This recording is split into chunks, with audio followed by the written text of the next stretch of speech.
going on, y'all? Paul the Barbarian here, hanging out at the Knights Hall, taking a few minutes. I wanted to sit down and talk with Marie, the wonderful and beautiful Marie Brooks. We're going to talk about women in steel fighting and how your journey and everything that you're dealing with and seeing the women's league come up and progress further and farther than what we've ever thought it would be. Yeah. How long have you been steel fighting? I've been fighting for about 3, going on 4 years. It'll be 4 years officially in August.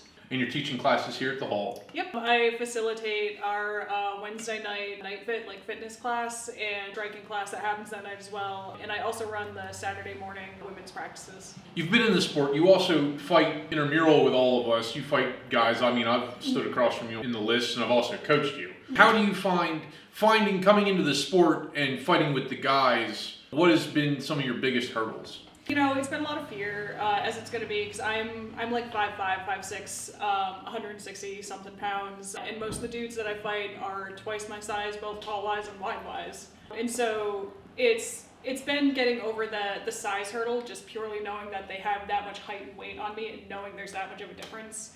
But also, it's coming from a background of having been in less friendly combative situations with men in particular, and so it's getting over that just initial hurdle of I'm about to fight a man that's literally twice my size. On top of I've been through this, but in a wildly different context. So for me personally, it's been getting over those old wounds and recognizing that I'm a part of a game now. This is not something that is legitimately dangerous to me. Yeah, they're not trying to kill me. This is a sport. Exactly. This is a sport for us. They don't have anything against me. This is just how we play this. There's no malice coming out of this axe strike. It's just this dude trying to put me on the ground. Literally. Yeah, no. So like when I think about women in sports and getting into things like through high school and when in the younger years, formative years, like we go through everything, like dudes are very focused on like full contact sports, football, wrestling, all that kind of stuff. And we're raised differently just because of society and everything else like that. I think one of the main things that I have to teach my girls coming into the team and everything else like that, I have to teach them aggression. And I have to make focuses on upper body strength and conditioning just to bring them to the physicality of wearing armor and running around it. Has that been something that you have found to help? So I mean, I definitely I've run into, with a few of my students that come in on Saturday mornings, I've run into similar issues where we have one student who she's participated in team sports before. She's participated in lacrosse, which is a wonderful start because even no matter the women that we get in, it seems to be pretty rare that we get women that come in that have participated on any type of team-oriented thing at all. But she comes from a place where, you know, she's never had the need or the want to be an aggressive person. Just before I started my women's class, I spoke to another instructor on the West Coast, just sort of looking for tips and suggestions on how to instruct women.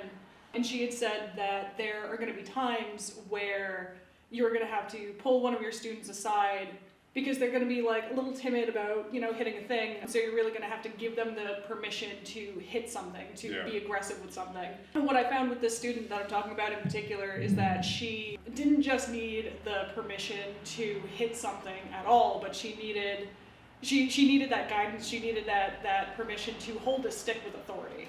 It's sometimes I teach people that have never balled their fist in anger. Yeah. They've never raised a fist at somebody. They've never gotten to that feeling, that irksome feeling in their body that they're I want to do violence. Yeah. And that's definitely been something, and I always think it comes down to confidence. You need to have the confidence that putting this sword in your hand, you know, whack something. You're really gonna you're there to do the thing. Yeah. I think that's been one of the things is building up confidence to then get back to get into the sport and to get hungry about the sport. Yeah.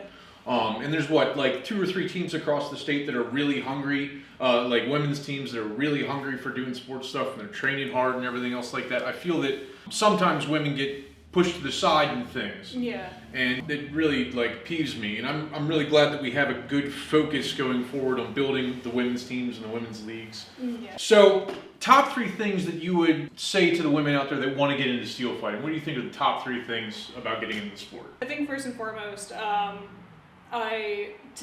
I would say to a new fighter coming in that the sport in and of itself takes a lot of time and it takes a lot of personal sacrifice.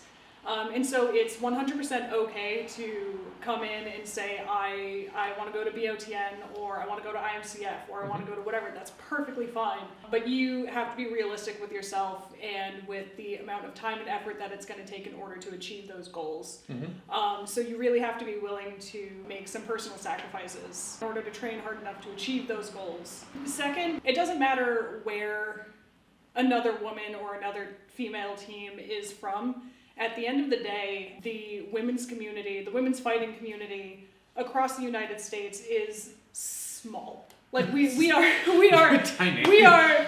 I mean, granted, we are bigger than we have ever been. Granted, I haven't been around too long, but I do have what I think is a decent understanding of where the women's, It's a lot more than it used to be. where the women's team started and Yeah. where it is now. So, like, yes, we have these phenomenal numbers, but we are still like tremendously dwarfed by the men. So, I mean, at the end of the day, a rising tide raises all ships, you know? So even though we are on separate teams, we are all universally on the same team. It's been one thing I've noticed over social media that most of the women's teams are all very centric about each other and helping pick each other up. They're not about like all the rivalry and everything else like that. And in a niche sport already, like I think the guys sometimes get a little too wrapped up in their own egos. And I like preach to everyone out there in steel fighting, let's not get wrapped up in the egos. Let's go kick the shit out of the Europeans. That's my feelings. But you guys pick each other up a lot more, and you're a lot more decent to one another than some of the dudes are. You don't want to get stuck. I think that's a really good thing. Yeah, I think that is because the women's community is so much smaller than the men's community. You can't swing a dead cat in any part of the country without hitting at least 3 all-male teams. Yeah. Where you might find a woman fighter, or you know, a couple of them here or a couple of them there. And so we really have to have that internal support system, otherwise we crumble. That's 2 things. Where's the third? The third most important thing is no matter if you decide to fight the men as well as the women, or you strictly want to fight women, it's okay. You don't ever have to fight a co-ed fight if you don't want to.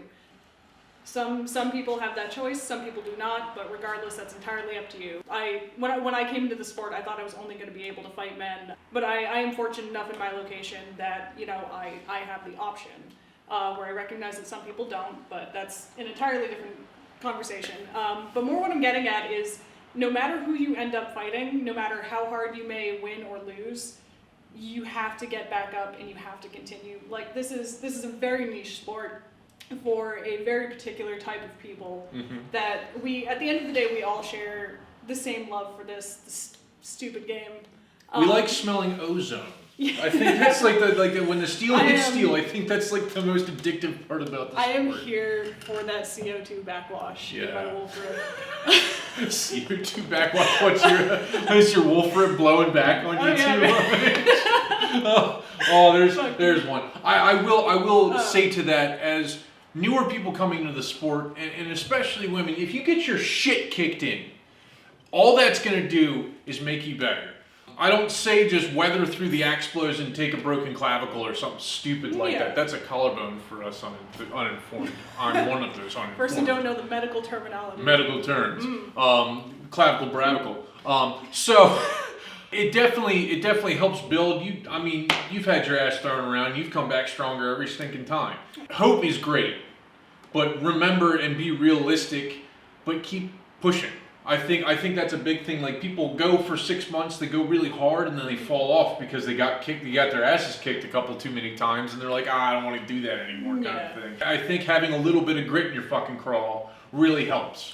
That's a thing that I've noticed, not necessarily with women fighters, but just fighters as a whole, is a lot of people come in very gung-ho, just like, yeah, you know, I'm gonna do this, I can do this, I've got it. They fight one fight and then they fuck off. And I'm just like, I love the confidence, and it's fantastic that you have that type of ambition.